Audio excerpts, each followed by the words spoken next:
師啊，淨係神棍啦，淨係咩自然療法？點解你自己話自己係牧師咧？你就可又喺講壇裏邊又教人即係飲雙氧水呢啲嘢，同你嘅身份即係稱唔稱職啊？可唔可以即係清楚解釋呢樣嘢啊？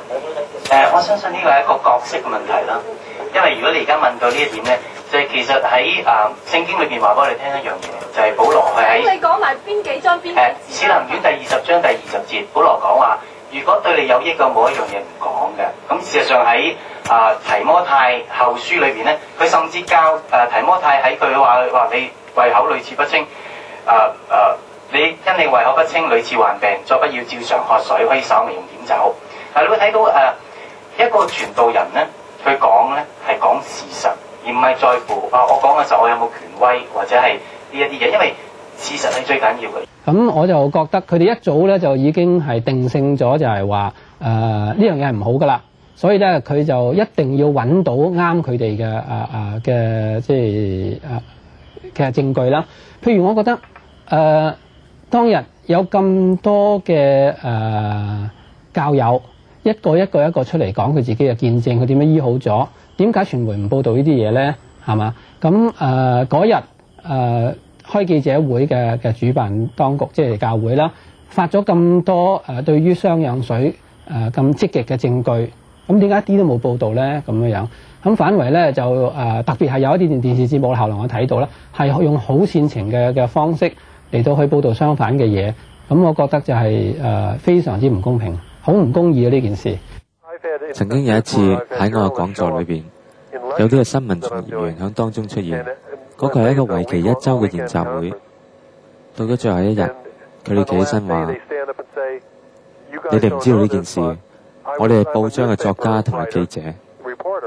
而我係被派嚟呢個地方，去使到你而家所做嘅一切變成廢物，而且徹底毀滅你嘅工作。我被派嚟係為咗要搜集足夠嘅資料毀滅你，但我唔會咁做。佢哋企起身話：我唔會咁樣做，我唔會翻去寫編輯叫我所寫嘅嘢，因為咁樣會引致人類嘅損害太大，我唔會咁做。而當我哋翻去之後，佢哋並冇寫嗰啲文章。呢件事搞出嚟咧，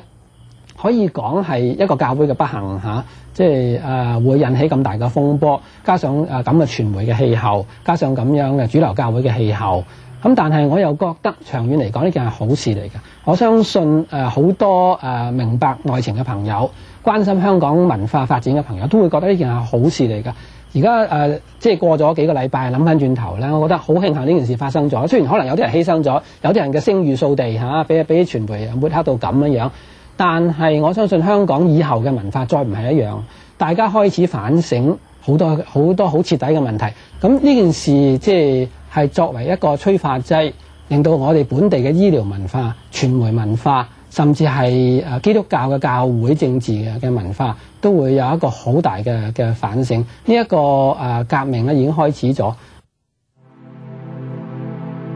雖然世界上面好多地方嘅傳媒對養分療法都有壓抑，但係我哋見到喺香港已經開始有更多願意以更寬大嘅角度去睇呢件事嘅新聞從業員，而我哋相信喺不久嘅將來會有更多呢啲正面嘅報導。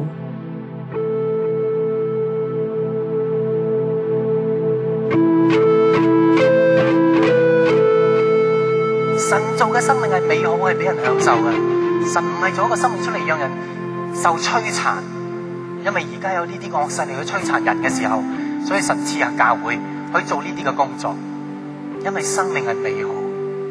神造人唔係想用病去折磨佢哋，只係撒旦先想用呢啲嘢摧殘佢哋。神希望將一切最美善、最好嘅智慧、最好嘅答案去供應俾人，而我哋就有呢個責任去將盡我哋嘅本分，將救恩、將醫治、將豐盛、將美好去俾人睇，去表達俾人，去帶俾人，而人就從咁樣去見到乜嘢？見到神嘅愛。